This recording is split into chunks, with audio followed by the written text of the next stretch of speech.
Salut à tous, c'est Oli de History Profiles et dans la vidéo d'aujourd'hui, nous allons nous pencher sur la vie de Madame de Montespan, la maîtresse royale du roi Louis XIV que certains appelaient la véritable reine de France. Pourtant, elle avait un sombre secret qui fut révélé lors du tristement célèbre scandale de meurtre appelé l'affaire des poisons. Ses accusateurs affirmant qu'elle avait adoré le diable afin de conquérir le cœur du roi. Françoise Athénaïs de Rochechouart de Mortemart, connue sous le nom célèbre de Madame de Montespan, est née le 5 octobre 1640 dans le château familial à l'ouest de la France. Elle descendait de deux familles nobles qui pouvaient donc retracer leur lignée sur des centaines d'années. Cette longévité parmi la noblesse était remarquable, ce qui signifiait que ses parents étaient burtards de très haut rang. Son père était Gabriel de Rochechouart, duc de Mortemart, prince de Tonnay-Charente, et sa mère était Diane de Grandsaigne, dame d'honneur auprès d'Anne d'Autriche, reine consort de France. Enfant, ses parents étaient occupés à la cour, ce qui signifiait qu'elle devait rester dans le domaine familial, instruite par des précepteurs. Parfois, elle accompagnait sa mère à la cour au Louvre, mais cela prit fin à l'âge de 12 ans lorsqu'elle fut envoyée dans un couvent pour y être éduquée. Elle y resta pendant les 5 années suivantes. Pendant cette période, elle apprit à lire et à écrire à un niveau convenable, ainsi que quelques notions de mathématiques. Mais par-dessus tout, on lui enseigna la religion et les bonnes manières. On dit que Françoise était une fille très religieuse et qu'elle continua à assister à la messe et à communier régulièrement en tant que jeune femme. En 1658, Françoise quitta l'école et, 2 ans plus tard, à l'âge de 20 ans, elle devint demoiselle d'honneur de la princesse Henriette Anne d'Angleterre, qui était l'épouse du frère du roi Louis XIV.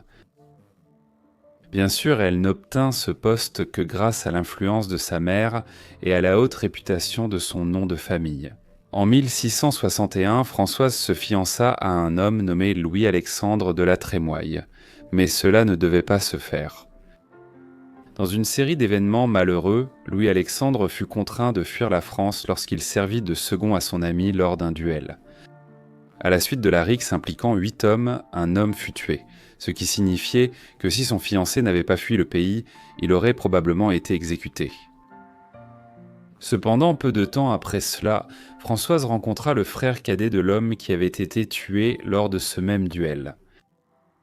Il s'appelait Louis-Henri de Pardillon de Gondrin, marquis de Montespan. Ils tombèrent rapidement amoureux et se marièrent ensuite en janvier 1663 à Paris. Françoise, désormais Madame de Montespan, donna naissance à un enfant peu de temps après appelé Christine. Puis, en 1665, elle donna naissance à un petit garçon nommé Louis-Antoine. Malheureusement, son mari était accro au jeu et avait des habitudes de dépenses impulsives. Évidemment, cela a causé beaucoup de problèmes financiers à la famille. Le couple vivait dans une belle maison près du Louvre, ce qui permettait à Madame de Montespan d'assister à la cour et d'y remplir ses fonctions de dame d'honneur auprès de la duchesse d'Orléans. À la cour, elle était connue pour être d'une grande beauté avec des traits remarquables. De plus, elle était une excellente causeuse pleine d'esprit et de charme. Sa façon de s'exprimer la rendait très attirante pour les hommes de la cour, et bien sûr de nombreux prétendants ont tenté de la conquérir, malgré le fait qu'elle était mariée. Sa beauté et son charme attirèrent rapidement l'attention du roi Louis XIV, qui ne tarda pas à la courtiser. On ne sait pas lequel des deux avait l'intention de conquérir l'autre, mais il semble que tous deux étaient intéressés à entamer une liaison intime. Les premiers signes de leur liaison apparurent durant l'hiver 1666, et en mai 1667, on les voyait seuls tous les deux. À cette époque, la maîtresse officielle de Louis XIV était Louise de La Vallière, une position qui, Madame de Montespan voulait le lui prendre. Malgré les anciennes affections du roi pour La Vallière, il semble qu'il ait lentement commencé à se désintéresser d'elle, souhaitant entretenir une relation avec Madame de Montespan. Bien que La Vallière connaisse les intentions de Madame de Montespan, elle était naïve et croyait que le cœur du roi lui appartenait, donc toute tentative de Madame de Montespan serait vaine. Apparemment, elle riait même de ses efforts misérables. Cependant, c'est cette attitude qui allait bientôt faire perdre sa position à Lavalier. À cette époque, à la fois Lavalière et la reine Maria-Thérèse étaient enceintes, et elles demandèrent donc à Montespas de divertir le roi lors des dîners privés. Montespas avait gagné l'amitié des deux femmes, mais elles allaient bientôt regretter de l'avoir laissé devenir aussi proche du roi.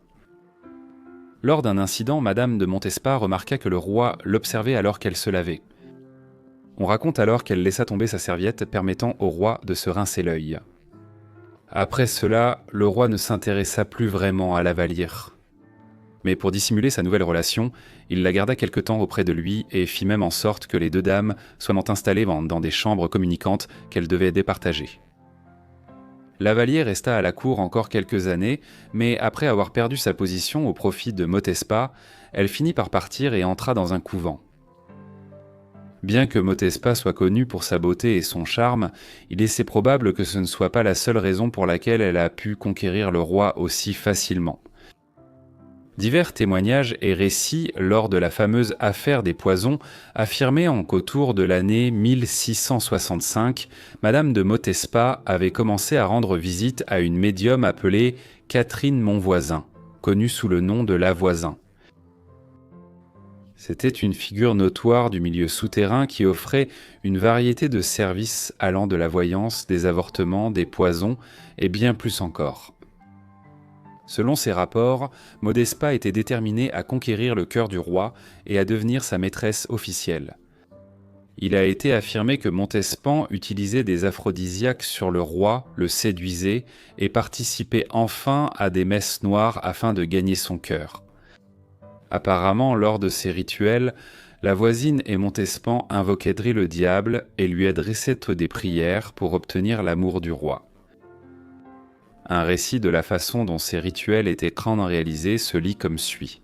Un long morceau de velours noir était étendu sur l'autel, et sur celui-ci, la maîtresse royale s'allongeait dans un état de nudité totale. 6 bougies noires brûlaient. Le célébrant se revêtait d'une chasuble brodée de caractères mystérieux en argent. La patène en or et le calice étaient opposés sur le ventre nu de l'autel vivant. Tout était silencieux, à l'exception du murmure bas et monotone de la liturgie blasphématoire. Une assistante s'avança furtivement, portant un nourrisson dans ses bras. L'enfant fut tenu au-dessus de l'autel, une entaille vive à la gorge. Un cri étouffé et des gouttes chaudes tombèrent dans le calice, et ruisselèrent sur la silhouette blanche en dessous. Le cadavre fut remis à la voisine qui le jeta froidement dans un four conçu à cet effet, lequel luisait d'une blancheur éclatante sous l'effet de la chaleur intense. Ces messes noires étaient supposément utilisées par Montespas non seulement pour conquérir le cœur du roi, mais aussi pour le garder dès qu'il montrait de l'intérêt pour une autre femme. Malgré de nombreux témoignages, il n'y avait aucune preuve concluante reliant Montespas à la voisine et à ses actions. Quelle que soit la vérité de ces allégations, Madame de Montespas devint finalement la nouvelle maîtresse du roi en juillet 1667. Malgré tout ce qui se passait à la cour, le mari de Montespan ignorait encore d'une manière ou d'une autre la liaison de sa femme. Il avait été absent, servant dans l'armée, et ce n'est qu'en juin 1668 qu'il apprit que sa femme était enceinte de l'enfant du roi. Après avoir appris cela, Louis-Henri devint furieux et violent. Lors d'un incident, il fit peindre son carrosse en noir, disant qu'il portait le deuil de la disparition de sa femme. Après une brève incarcération, Louis XIV l'exila ensuite dans le sud-ouest de la France. L'année suivante, il fut autorisé à réintégrer l'armée, mais après avoir enlevé une jeune fille et attaqué des citoyens avec ses hommes, il fut contraint de fuir en Espagne. Ce n'est qu'en 1674 que Montespas et son mari furent officiellement séparés. En 1669, Montespas donna naissance à son premier enfant avec le roi. Avec le temps, le couple aurait 6 autres enfants. En 1673, les 3 enfants survivants du couple furent légitimés par Louis XIV et reçurent le nom royal de Debordemont. Motespa était occupé à la cour et avait peu de temps pour s'occuper des besoins de ses enfants. En conséquence, ils passèrent un temps la majeure partie de leur enfance avec leur gouvernante, Madame Scarron, qui était également une amie proche de Motespa. Parce que Motespa avait commis l'adultère avec le roi, l'Église catholique romaine commença à la considérer comme une ennemie. À une occasion, en 1675, Motespa demanda pénitence à un prêtre afin de prendre la communion de Pâques. Mais ce prêtre, connaissant sa réputation scandaleuse et impie, lui refusa l'absolution en disant « Raufbeige, moi, est-ce cette madame qui scandalise toute la France ? Allez, abandonnez votre vie choquante et venez ensuite vous jeter aux pieds un des ministres de Jésus-Christ. Jusqu'à ce moment, Madame du Montespa avait été appelée par certains la véritable reine de France, en raison de son influence à la cour, ainsi que de sa longue relation amoureuse avec Louis XIV. Pourtant, son soi-disant règne allait prendre fin de façon dévastatrice en 1677. Lorsqu'elle fut liée au plus grand scandale de la décennie, l'affaire des poisons. Après une enquête approfondie, la voisine fut finalement arrêtée et interrogée. Il est possible qu'elle ait également été torturée, mais ce qui est certain, c'est qu'ils l'ont maintenue dans un état d'ivresse constant pour la faire parler. Elle finit par donner le nom de sa cliente la plus célèbre, Madame de Motespa. La voisine affirma que Motespa avait acheté des aphrodisiaques et avait pratiqué des messes noires avec elle, afin d'obtenir et de conserver la faveur du roi face à ses rivales amoureuses. Bien qu'il n'y ait eu aucune preuve en dehors de ses aveux, cela eut un impact considérable et négatif sur sa réputation. De plus, beaucoup pensaient que Madame de Montespan avait également conspiré pour tuer le roi. On savait que sa relation avec Louis XIV n'était plus aussi forte qu'auparavant.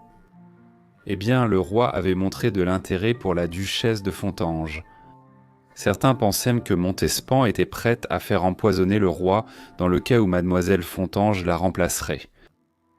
Cependant, mademoiselle Fontanges est morte en 1681, avant qu'une liaison avec le roi ne puisse éclore. Bien sûr, compte tenu de la situation, certains pensaient que sa mort était l'œuvre de Montespan.